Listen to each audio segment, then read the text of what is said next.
Hi, how are we doing? Today I've got a London bus that broke down on the M25. Driver was going along and the engine just gave up on him. Dash was like a Christmas tree, so he did the right thing, he pulled over and called recovery.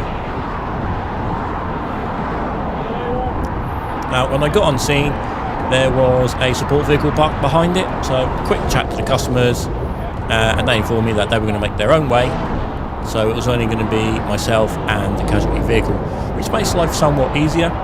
Obviously the M25 is a very dangerous place to work, so if you don't have to then look after the customer as well, or keep an eye on him, make sure, always keep check what he's doing. If you don't have to do that, it makes your life easier as a recovery driver. With the customers on their merry way, I can concentrate on recovering this vehicle.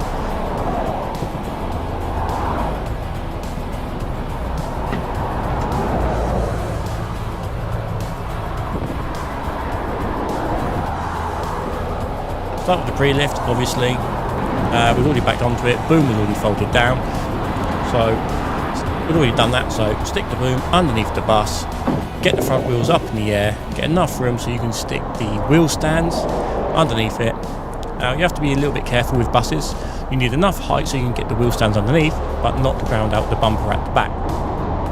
Most buses, the rear bumper is pretty scratched, pretty heavily damaged. However, you don't want to add to that. So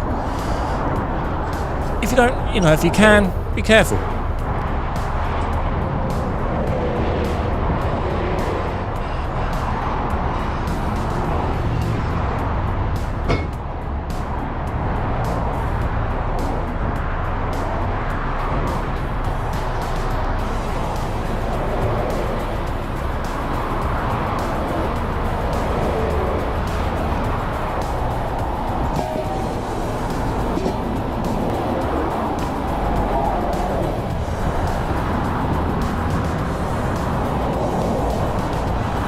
Now, obviously, it's the M25, and if you want to put a wheel stand under the offside vehicle, it can be a little bit sketchy. What I did here is I waited for a break in the traffic, got out, threw the wheel stand underneath, then got back to the safe side. Pre-lift now completed, lowering that boom back down, tracked it, and then grabbed the forks from the truck.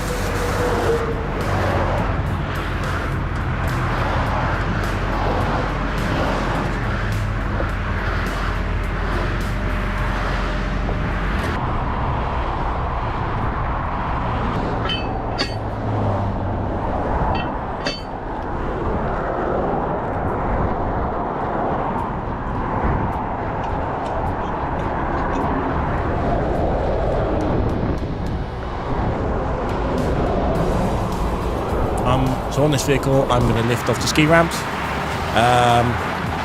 can probably see they're two chassis members that look like ski ramps, really. That's why we call them ski ramps.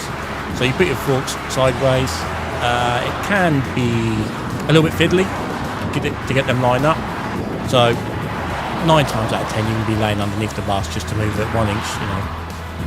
Wiggle it a little bit this way, wiggle it a little bit that way, just to get it lined up. You can see me here now wiggling the forks. But once they're lined up, get it lifted, and we'll just chain back to the axle. Solid lift, done it 100 times. So I've done this lift 100 times. Not too many times on the M25. London buses normally break down in London. This one was on his merry way to the workshop when the engine gave up on him. Unfortunately, dashed it up like a Christmas tree. So the driver did the right thing, he pulled over and then called recovery. So there we are now. The forks are situated where they need to be. So jump up, back to the cab, grab some forks and we can start chaining this down. Now, like always, we use 7mm chains, and then we're going to be chaining back to the axle. So on this, on these types of buses, when I chain them, I chain down from the back. Now buses don't have the most amount of room underneath, so I always use a creeper board. It makes life that a little bit easier. I mean, if you can just scoot underneath, but I always use a creeper board, especially on the M25. You'll find there's broken glass, bits of metal, all sorts. And I mean, I've lost count of the amount of times I've had something digging in my back. So now I just use a creeper board. That and those things are used to.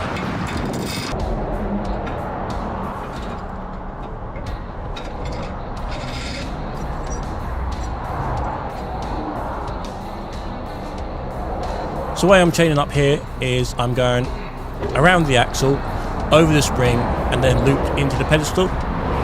So this is pulling it into the fork, and it's also pulling it down, make sure it's not going to jump out. And then what I do is I cross back to the other chain, so then when we drop it down, release the handbrake, it will go tight, and I'm going with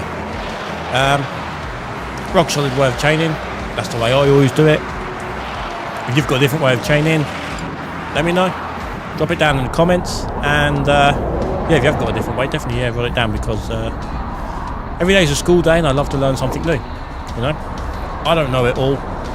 You know, nobody knows it all in this industry, so yeah, any tips or hints that you've got, much appreciated.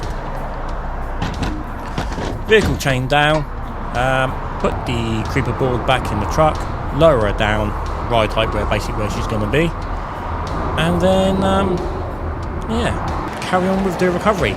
Now normally I would air up first, however my battery gun, it died on me. After 9 good years, she died on me. So I'm on my backup. A pneumatic impact gun. So I'm having to run a red airline from the back of the truck to the half shaft. That's the reason I haven't connected the air first, because I need that red airline to use it on my gun. So she died. 9 good years my Milwaukee lasted me. 9 good years. But I suppose she had to die sooner or later. Bolts out, give her a tap, and the half shaft comes out. Give her a quick wipe over. You don't want to drip oil over everything, especially on the back of the lorry. Try and have some pride in your motor. Plenty of blue roll, wipe it all off, and then yeah, carry it back to the truck, throw her in the half shaft holder, which on this vehicle is actually up quite high. Luckily I'm 6'3", doesn't bother me, but I know some of the short drivers tend to struggle a little bit. But since that truck was actually designed for me, there we go. Go back now, click the blue roll, stick it in the hole, so make sure there's no oil bubbles on the cap. That's it. Beautiful. There we go.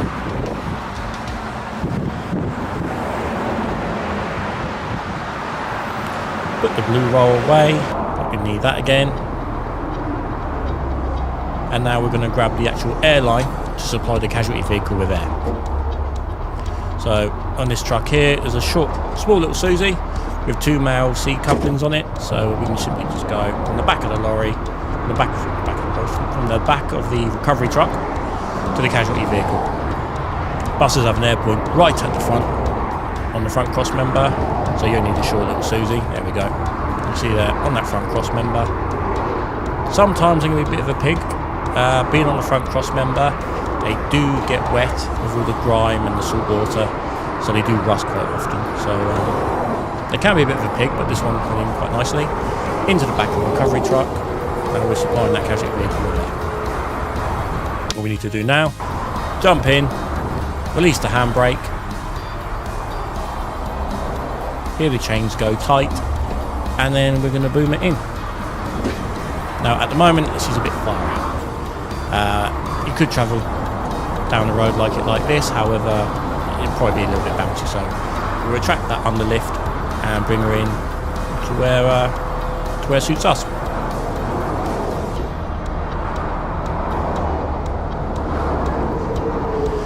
Also, a thing that out of habit that I always do, I always retract the underlift all the way and then I boom out.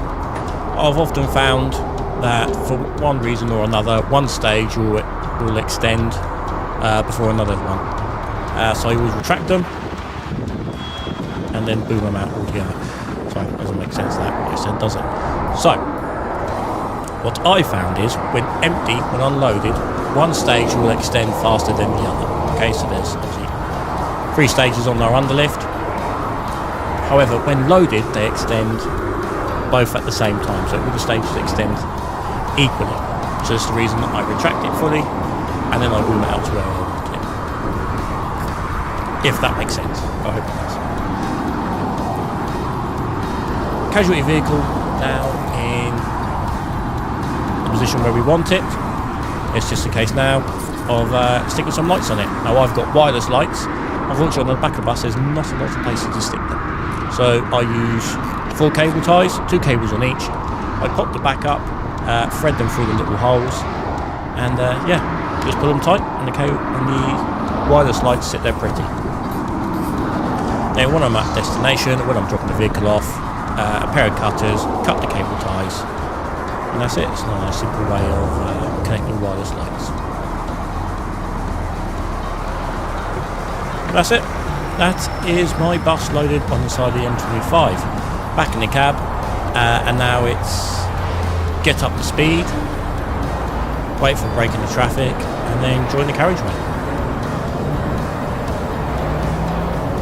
So I left one of the GoPros on the back here, so you can see how much movement there is.